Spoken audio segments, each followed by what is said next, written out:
So, what's up guys? So, ngayon nga ay nag-start na yung war natin at mismatch nga yung nakatapat namin. TH14 lang halos kami lahat at sa kalaban mayroon na siyang tatlong TH16. So, subukan natin i-trace to. So, gagamit nga pala ako ng Queen Charge Lalo. Yan. Tara, banatan na natin to. First, lagay muna natin yung queen sa baba, Populons at healers. Sabay, check muna natin traps. May traps at tisla, hidden tisla dun sa taas para malagay natin yung flame flinger. Yan. Yung nasigurado natin yung saan pupunta yung queen, lagay na natin yung king pang funnel. Gamitin natin agad yung ability ng king para mabilis yung funneling niya. Para yung queen dire-diretso doon hanggang makuha niya yung TH.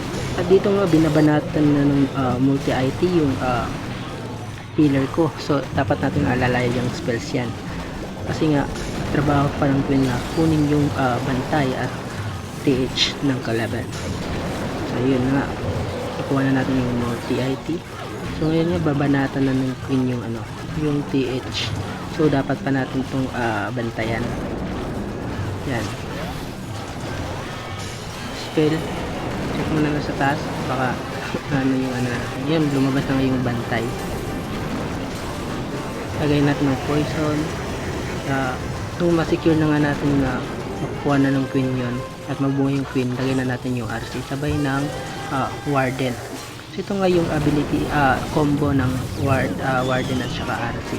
Yung RC ko naka-puppet skill, Hog Rider puppets, at yung isabay mo lang yun, malaking value na yung makukuha niyan. So dito nga lumabas agad yung natin, medyo may problema yung monolith, hindi na nakuha ng flame flinger.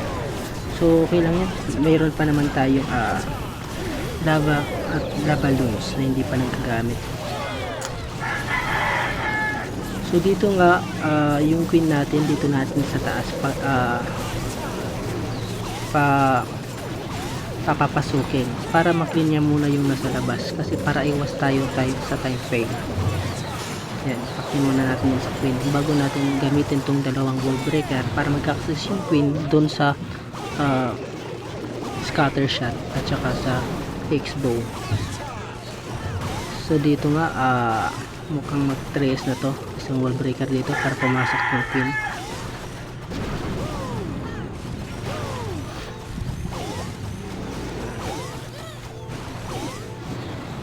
Yun.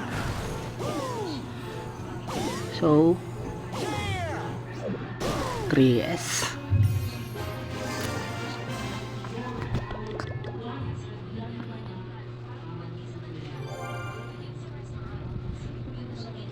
Yun nga, subukan natin yung number 1.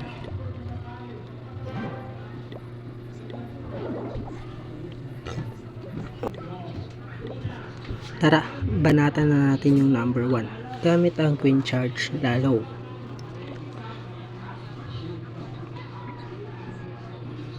So ito, Queen Charge muna tayo, lagay natin Queen, Populons, tsaka healers. Populons, or check traps or may Tesla, tsaka flame flinger. Ayan na natin. Yun nga dito, nagkamali ako dito. Yung bantay ng kalaban mukhang makukuha yung flame flinger ko, kaya alalayan natin, lagay na lang natin dun yung RC at saka warden natin. Plan B tayo. Dito nga muntik na mamatay yung queen ko, buti na lang nabalagyan ko ng skill. Sabukan natin ng super wall breaker at saka pang funnel yung king para dire-diretso yung queen doon makuha hanggang makuha niya yung TH. Dito mukhang magandang-ganda yung value ng Queen Charge natin at saka yung flame flinger. Gamitin na rin natin yung ability ng king para makuha niya yung enemy queen. Nice. Ayun, medyo masakit na yung pinapasok ng queen natin, kaya alalayan natin ng spells para hindi siya mamatay.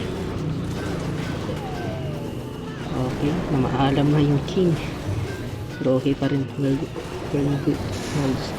Alalayan natin yung spells mo kung masakit yung pinasok ng queen. Yan. Ganda ng value ng queen natin.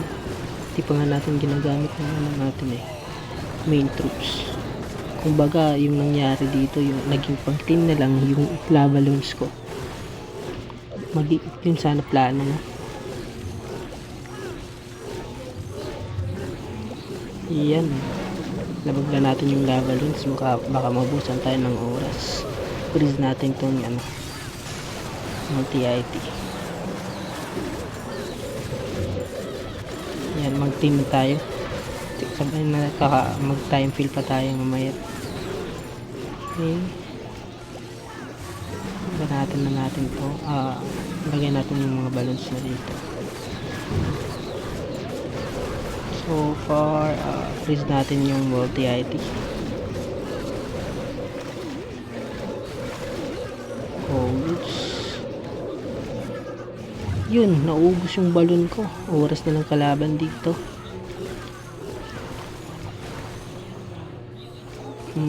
Swag pa yung envy. Mukhang 3S na to. Laki ng value ng queen natin mula dito sa baba patas. Ganda talaga ng queen charge, lalo kahit nagkamali ka na, as long as malagaan mo yung queen, mati-3S mo pa rin. Oras na lang kalaban. Okay, pangalawang banat, 3S na. Thank you. Salamat mga kapatid.